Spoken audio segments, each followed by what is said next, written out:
Yes. Cheers to you. Cheers to you. Hello, Internet. Welcome to the show. Thank you for joining us. Let's recap the Utah Jazz draft. How does the NBA draft affect the rest of the NBA? Who's the hottest team in the MLB? All that and more. My name is Darren. That is AJ. And this is the DNA Sports Recap.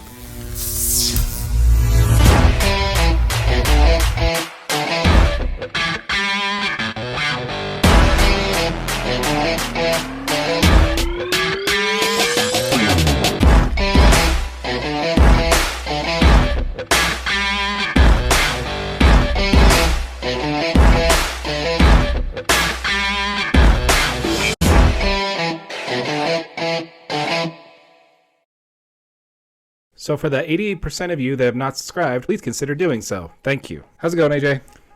Doing good, man. It was such a good week in NBA news, dude. Nice. Let's get the most important topic out of the way first. Let's talk about our Utah Jazz and how they handled the 2023 NBA draft. Bit of a surprise. I don't know if you're a regular of our channel and you've watched previous videos, especially our most recent one. We actually both thought one, possibly two picks could have been on the move this week. Yeah, that's not at all how it happened. The Jazz kept all of their picks.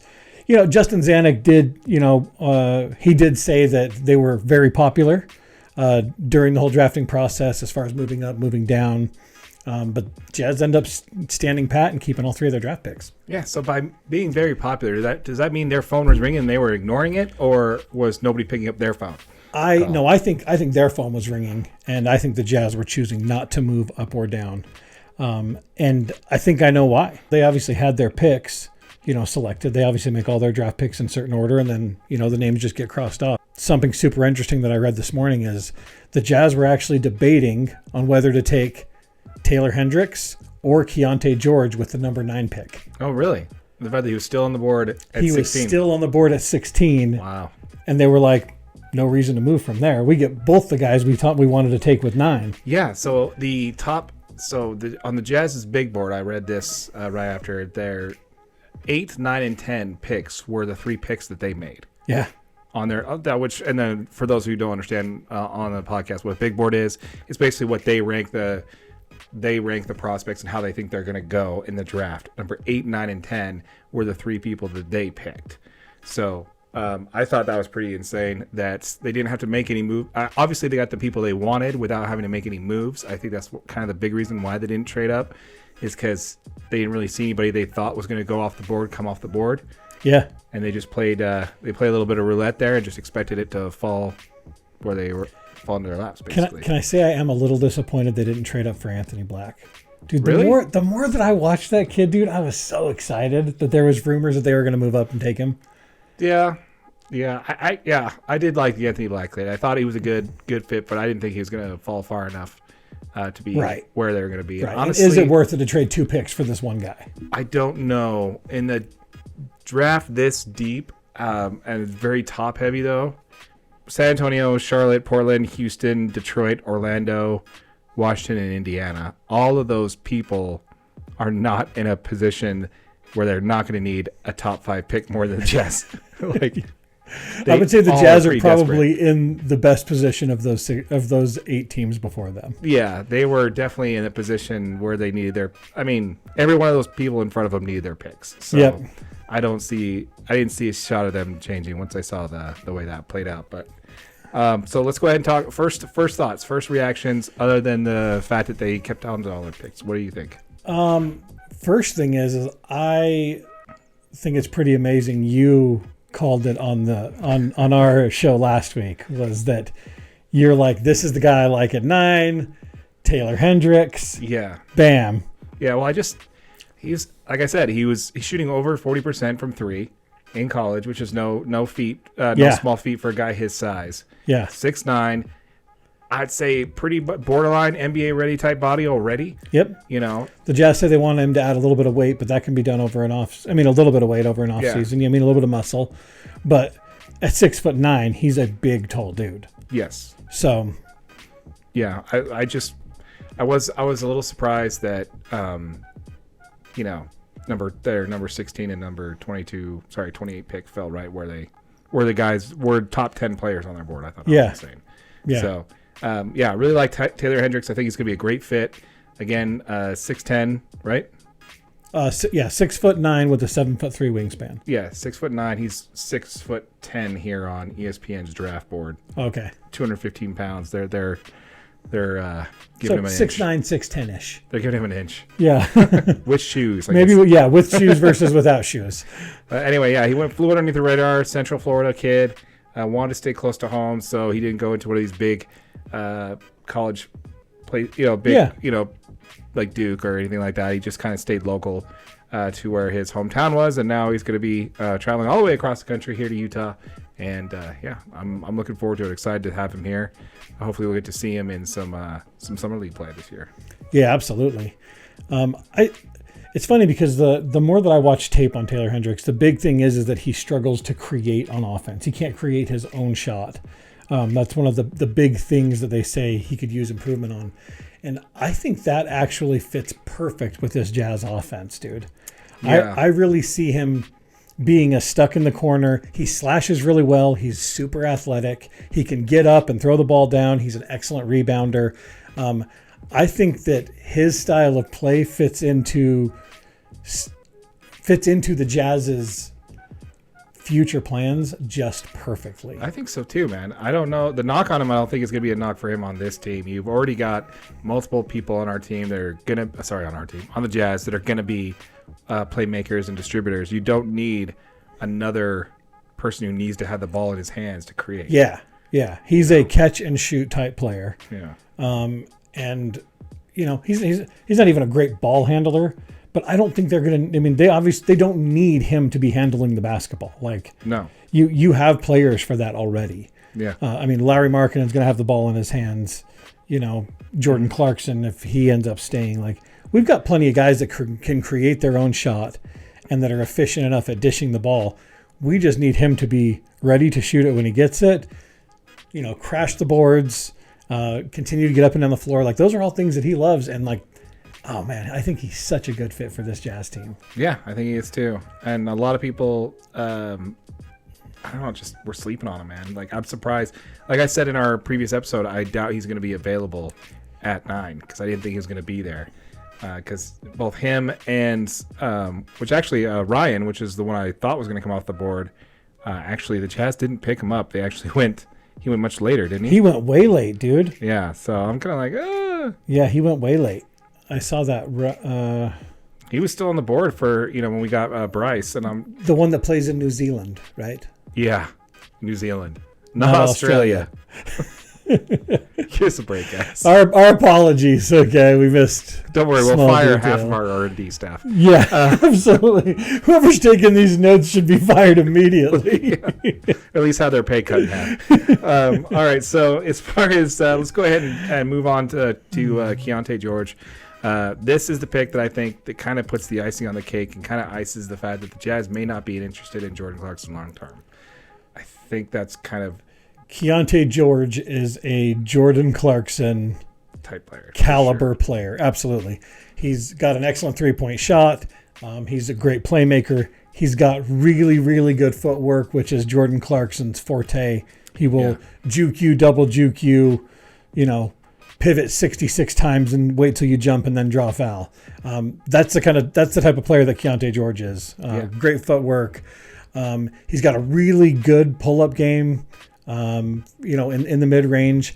And have you seen his play in the pick and roll? No, I haven't seen this. The dude just really, really understands pick and roll. He takes what's given to him. He's a good 3-point shooter. If you sag off of him, he's going to shoot it. If you cut over top of the screen, he's dishing it. He's a really good passer. His awareness on the floor is pretty impressive. He does see players moving. I didn't watch a whole lot of Keontae George before the draft. I wasn't even really aware of him, but I watched roughly an hour worth of tape on him today and was very, very impressed. Nice. Yeah. I didn't really have him on my radar either. I thought that he also was going to be gone way before 16. I also felt that he is definitely a Jordan Clarkson-ish type player. We already have a guy like that on the roster that we'd want to bring back. But 6'4", 185 pounds out of Baylor. I think he is around the same size as Clarkson? Yeah, 6'4". Clarkson's a little bit bigger. I think Clarkson's 6'5". Yeah. So I don't know if I think that there's a lot of talk about Colin Sexton being potentially moved on draft day to move up in a pick, and I'm glad to see that didn't happen because he's really kind of our size guard. You know, he's 6'6", 6'7", something like that. Yeah. So I'm glad to see that didn't happen. I can understand a back. I don't know, maybe having Keontae George and thinking that he's going to be in the rotation first year is a little optimistic, but I do think that this pick was going to be the one that's probably going to play out. I think this one's going to be our shocker. I don't think that anybody's going to be. I'm thinking nobody's going to basically put too much weight on this kid. I think he's going to impress. Yeah, no, I totally agree. I mean, I think being at 16, you don't have the pressure on you like a top 10 pick does, which is going to play to his advantage. Some of the things that he does need to work on is he does telegraph some of his passes.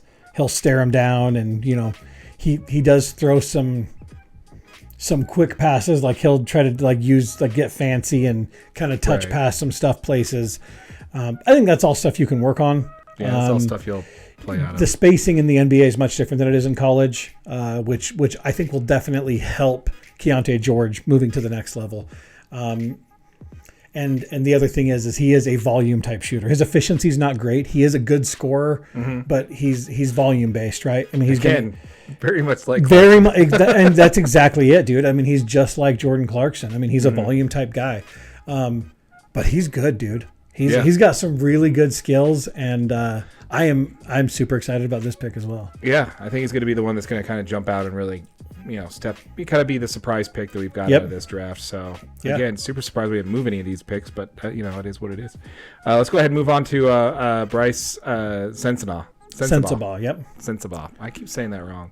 Again, also a player I did not expect for us to pick. I don't have a whole lot on Bryce Sensabaugh. What do you have on? Yeah, so I watched some tape on him today. He played at Ohio State University. Freshman, one and done player. He's a 6'6" wing. Really, really efficient scorer. I mean, he makes really tough shots.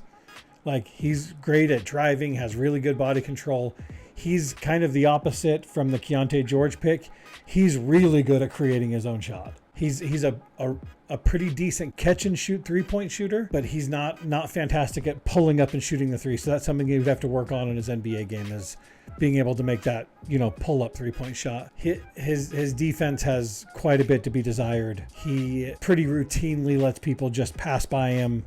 6'6", 235. He should be able to body some people up, you think? Yeah, I mean, you would definitely think so. And you just see a lot of tape of defenders just blowing past him like he's standing still. He gets caught ball watching quite a bit. Good effort, but he just needs to stay focused on what's actually happening. You'll see him watching the ball. He'll get back cut and a layup on him. So stuff like that. But I mean, he's an explosive player. I mean, there's a reason you can be a one and done player and get drafted in the NBA, and that's because you're super talented. And he wasn't supposed to fall this far. He was projected in the teens. So he kind of fell, and from what the front office is saying, they're super excited about the Bryce Sensabaugh pick as well. So I like the size. We have a 6'6" guard. I think that's important. I think if they're probably trying to get, because I don't know about you, man, but when we discuss Jazz basketball for the last 10 years, I mean, when Darren Williams is your tallest guard you've had for the last 15, 20 years, that's not a good sign. Well, I mean, we had Dante Exum at 6'6". Number 5 draft pick. Practice his signature on an ESPN commercial because he knew he was going to be signing stuff for the rest of his life. Yeah, man, I was super high on Dante Exum. I thought he was going to be legit. When he fell to the Jazz, dude, because he didn't even work out for the Jazz because he thought he was going to be off the board before then. And then that's the only reason why we have Joe Ingles. We had Joe Ingles was so he could have somebody. Love you, Joe. Yeah, keep crushing it, dude. Keep crushing it. But yeah, so I don't know. I like having a 6'6" guard. I think having a little bit more size at the guard position is important because we just get burned on defense on the wings, man. Yeah. We can't switch on defense with our point guard and our shooting guard. They always get switched on. They're always undersized. And I think the Jazz need to get much, much bigger on the backcourt there. Well, they didn't get anybody small. No. I mean, all these players are big, physical. Even if they're not the most defensive-minded players, they are big, physical players. Yeah, so I agree. I think they did a great job on the draft. Any surprises there with the Jazz? Were you expecting them to pick somebody they didn't pick? I mean, obviously my takes, they only took one of the 3 people I picked, but I'm just surprised that I think it basically played out the way I would expect them to play out, given the way the draft fell into their laps, the way the players fell into their laps. I think once they realized they were going to get the top 3 players they wanted were still there at pick like 5 or 6, they just like, okay, we're just going to stand pat. No, let's just see. Yeah. We've still got options right now. Yeah, if someone wants to call us to take number 28, then we'll listen. But other than that, we're good. So I think this pulled out just like the Jazz wanted it to. I am super excited to see these guys in summer league. Get them in front of that Jazz crowd, get them hyped up. See what they can do. So let's go ahead and talk about the draft overall. Let's talk about the biggest surprise to me, which actually isn't that big of a surprise because of who it was. But what about this Cam kid that fell all the way down to the Houston Rockets at 20, Cam Whitmore from Villanova? I really liked him. I really thought the Jazz would take him at 9 because he was the best player available at 9, no doubt. I mean, he was a projected top 5 pick. I think what they talked about in the draft was that he did not interview well and did not have good workouts. Yeah, his workouts were just not up to par. Yeah, they were worried about his motivation, and it shows you. I mean, he was that guy that it was there waiting to be called and had to wait all the way until number 20 to get his name called. Yeah. Originally thinking he's going to be, a top 5 pick. I don't know, man. If the Jazz brought you in for a workout and they passed on you when you think you're going to be a top 5 pick, he must have either exactly like what you said, is just simply just not motivated, not wanting to be the best he can, and just simply thinking he's going to be able to coast on what he has now in the NBA, or or maybe just the Rockets made the steal of the draft. Yeah, I mean that's exactly it. Maybe they did. He's the most athletic person in this draft in the top 20 that went. Yeah, they were talking about him just being the most supreme athlete available on ESPN 700, their draft coverage. Spence Checketts and I believe Jordan Chiesa. They were talking about how he's just a beast of an athlete. And the rumor was that they wouldn't even release whether or not the Jazz even tried out or worked out Taylor Hendricks at all. Oh, really? Yeah. So it was never even. We don't even know if they even did. They never released. Yeah, it was all private workouts this year. Yeah. So I mean, there was rumors that they did work out Keontae George and Cam. I think they even invited Cam back for a second workout. And so, yeah, I'm surprised. I'm not surprised there. If they didn't want him, then there's a reason. So, yeah. But yeah. What do you think about only 1, 2, 3, 4 players in the top 10 coming out of college? I don't see that not being the case going forward. Yeah. I don't think college showcases any better than G League or anywhere else. Yeah. I mean, OT Elite is where the Thompson brothers came out of. Yeah, the OT Elite, that was their big thing. OT Elite. They were banking on those twins to make their relevancy. If they get both of those kids to go in the top 10, that just gives them instant credibility that they were really hoping for. They nailed it. These kids are getting paid, just like in the G League. These kids are getting paid. Overseas, these kids are getting paid. Where are they not getting paid? Well, they're getting paid in college, too, now. But before. But that's only NIL money. This is like literally contracts. This is completely different. Yeah, you're getting paid. Not, what kind of distributorships, what kind of sponsors can you get? Oh, well, hang on, we got to bring in somebody else for that because we, the school, cannot have any say in that. All right, well, let's go ahead and talk about Portland picking Scoot Henderson. Now, it's been widely stated that that Damian Lillard said he didn't want to play with a bunch of 19-year-olds anymore. If they picked Scoot at number 3, that he would demand a trade. That's basically what's the report's been. I did not see that. The story was that he's tired of this. He wanted them to shop the pick, trade the pick to get him somebody. That's why the talk about Zion Williamson and Brendan Ingram and all this stuff went down, because he's done in the building process. He wants to compete for a title. That's basically where he's at. And that's crazy because I don't see Dame. I didn't see Dame being that type of player. He's not, but enough's enough, And I get that, though. I mean, how many rookies has he had on that team that he had to put under his wing and carry the team and make it into the first-round playoffs and just not have enough support to make it anywhere else? Yeah, I mean, they're going to try to make the best they can. I mean, I don't know, Scoot Henderson with, Dame. I mean, Scoot Henderson would be the number 1 draft pick. I'm actually surprised he went 3. He was the right guy. But, Charlotte doesn't need a point guard. So I understand why they picked Brandon Miller. But in any other draft, I think Scoot Henderson's a unanimous number 1 overall. So, I think that's pretty interesting. And, you have to take him. So I don't understand. I understand where Portland's coming from. I definitely understand where Dame's coming from.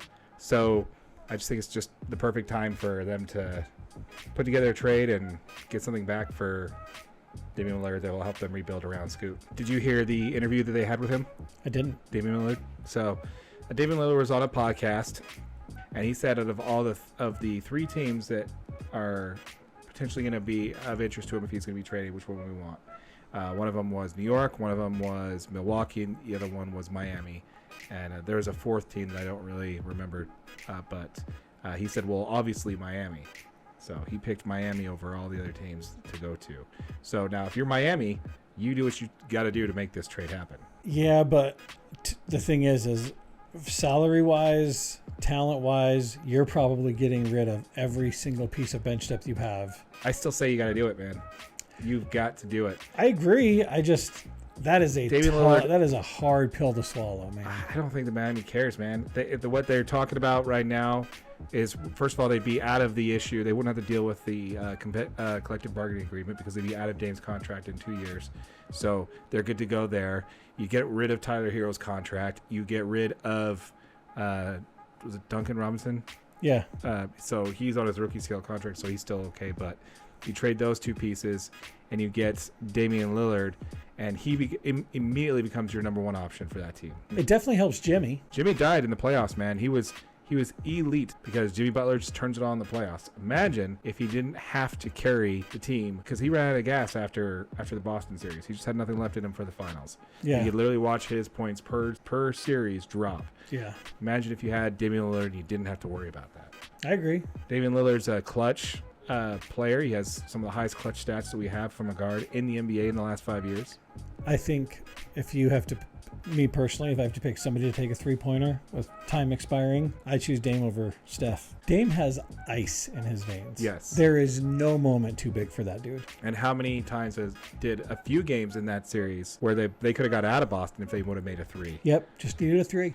Yeah. Imagine that coming from Dame. But anyway, so I say it's, Miami or bust right now. Miami needs to make that trade happen because, Dame would be what would take to push him over, I think. Yep. I agree. A little bit of size issue there, but you have somebody with like Dame's quality, you might be able to get around that and at least push it to 6 or 7. Superstar. Yes.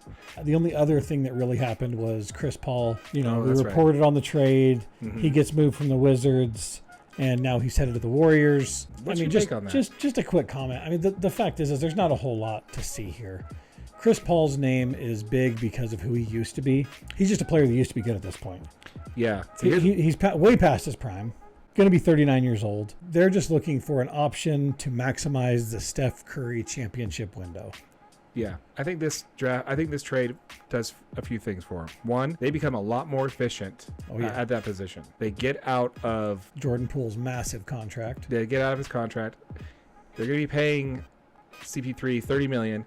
They're going to be paying Jordan Poole more than $30 million, and he's incredibly inconsistent this year. And this also frees up that money to re-sign Draymond Green. And the best part is they have no ties to this. Yeah. If it's not going well, if Chris Paul's hurt, they can dump him at the trade deadline, to get back a couple extra role players. Exactly what they did when they got Wiggins and Poole in the first place. It helps them avoid that second apron of the new CBA, which would basically completely neuter this team.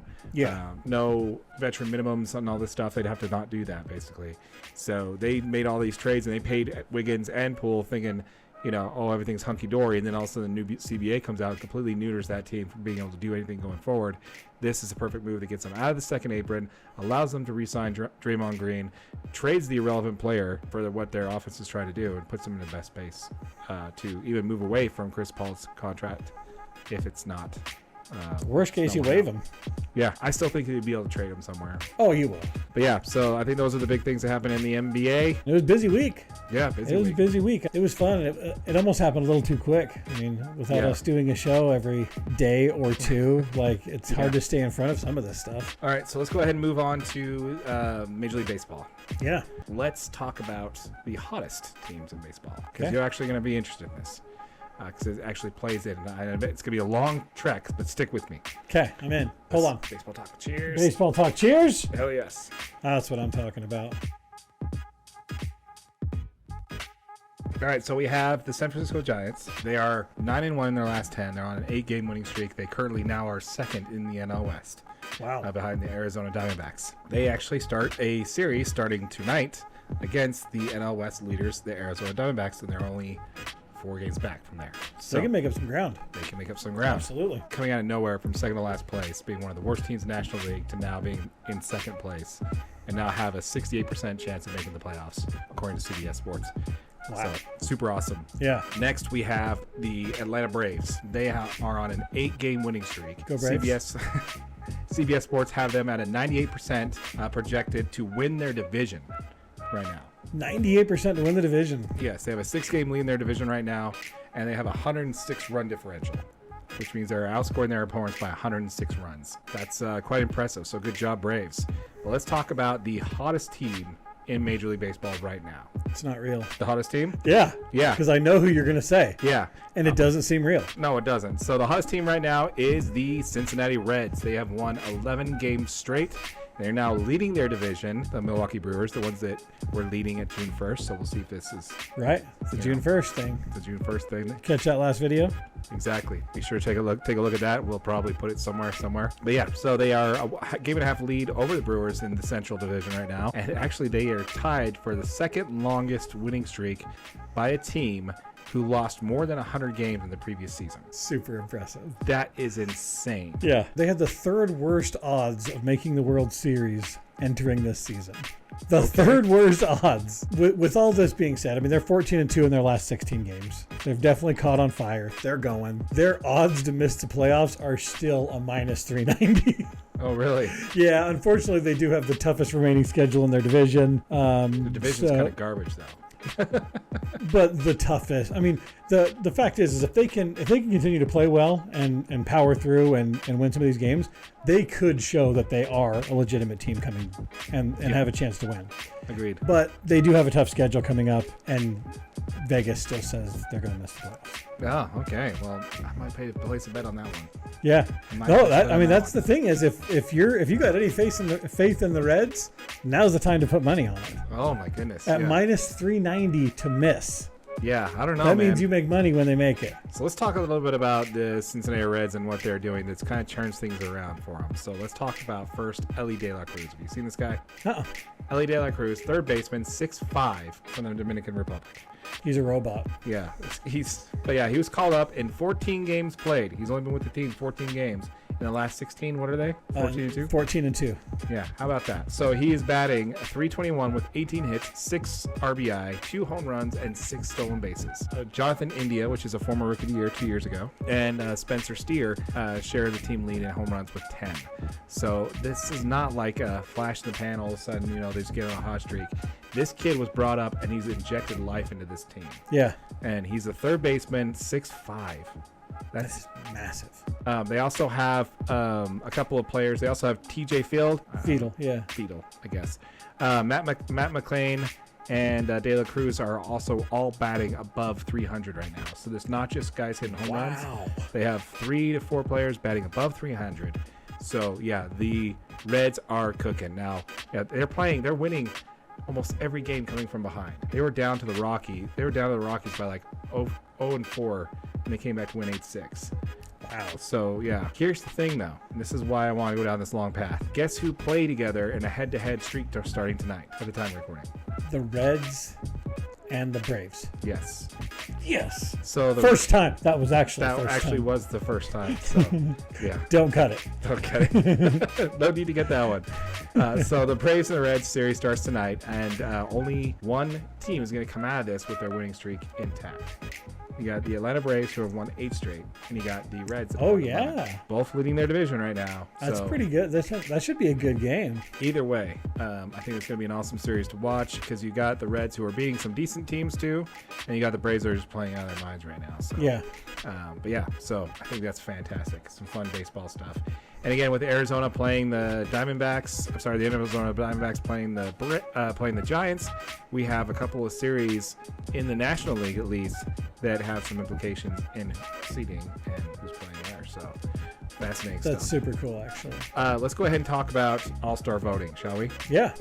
The first round of voting is over, the fan vote to get everybody in. And so now we have phase 2 that begins Monday. Let's go ahead and talk about who's up for those positions. Okay. Right? Automatic, the top 2 vote getters are Shohei Ohtani and Ronald Acuna Jr. So the top 2 vote getters get a guaranteed automatic starter at their position for the All-Star game. So they don't even have to, they don't have to worry about the next round. They're just going to be starting in their position. Shohei Ohtani is a DH. Really hilarious because he's actually one of the lead leaguers in strikeouts right now. And that's not him striking out, it's him striking out people. Yeah. And then you got Ronald Acuna Jr., outfielder, center fielder, I believe, for the Atlanta Braves. Those top 2 vote getters, so they're automatically in. So let's talk about everybody else. Position players. For some reason, pitchers aren't noticed mentioned anywhere, so I don't know if they're just not doing that part yet. So we're going to start with the catchers on the American League. We're going to go through everybody on the American League, and then we'll move over. So for catchers, we have Adley Rutschman from the Orioles, or John Keim from the Rangers. So for first base, we have Vladimir Guerrero Jr. of the Blue Jays and Yandy Diaz of the Rays. I think Vlad's going to take that one. Second base, we have Marcus Semien of the Rangers and Whit Merrifield of the Blue Jays. Whit Merrifield, I think he's playing well, but I don't know. Third base, we have Josh Jung of the Rangers and Matt Chapman of the Blue Jays. Shortstop, you got Bo Bichette of the Blue Jays and Corey Seager of the Rangers. You notice the pattern here so far? There's a lot of Blue Jays and Rangers. Yes. I'm sensing the same thing. Okay. On the American League. A lot of Blue Jays, a lot of Rangers back and forth here. I think Corey Seager should get it. Former Dodger great. Practically single-handedly helped win the World Series for him in 2020.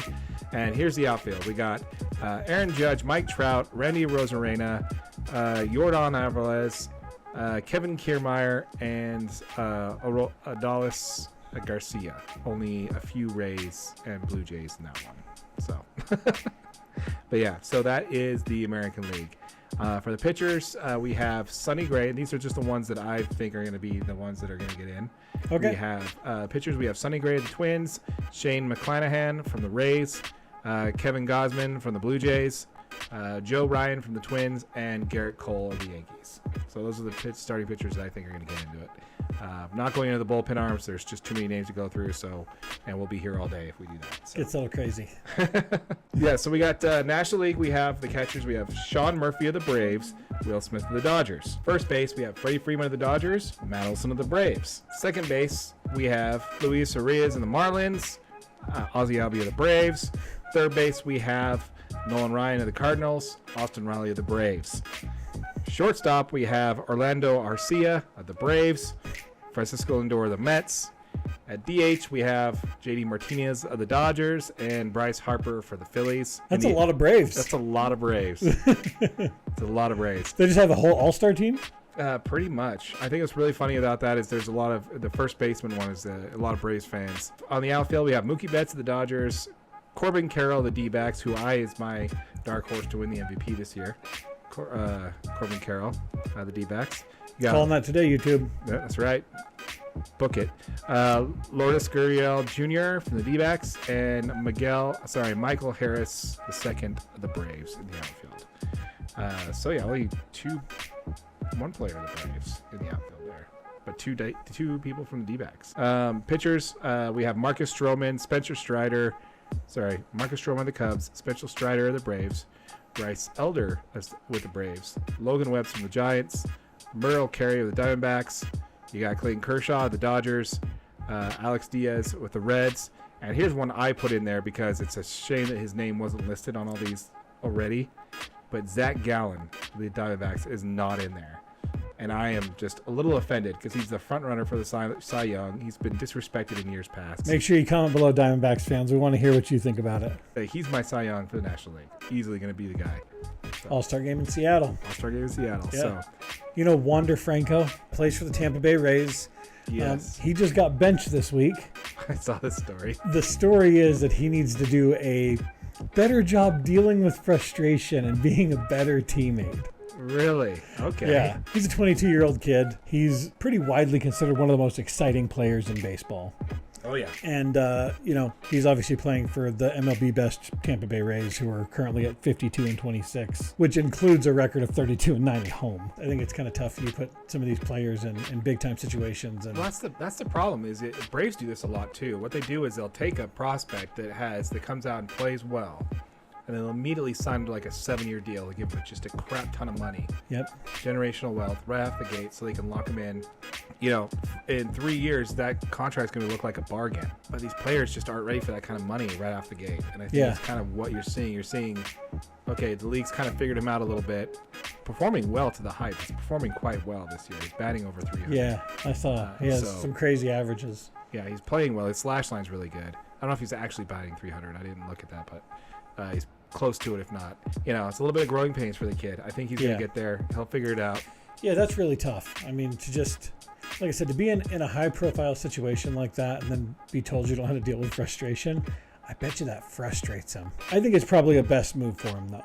You know what I mean? Like, from a coaching perspective, like, if you've got a young kid that's struggling to be a bad teammate, reel him in while you still got a chance to correct it. A good point, too, to really focus on that. $100+ million contract puts a lot of pressure on you. You don't know how you're going to react to that kind of thing, especially as a young kid. So. Nobody knows. All right, ladies and gentlemen, if you are watching this on YouTube, keep in mind this is available as a podcast. The full video will be underneath our YouTube playlist under podcasts. And if you're watching on YouTube, make sure you like it. Make sure you share it with anybody you think might like it. And please make sure you hit that subscribe button. Make sure you keep commenting. We love all the comments. The engagement has been absolutely awesome the last couple of weeks. Please just keep leaving comments. We love engaging with you guys. Absolutely. Once again, folks, my name is Darren. That is AJ. And this has been the DNA Sports Recap. Till next time.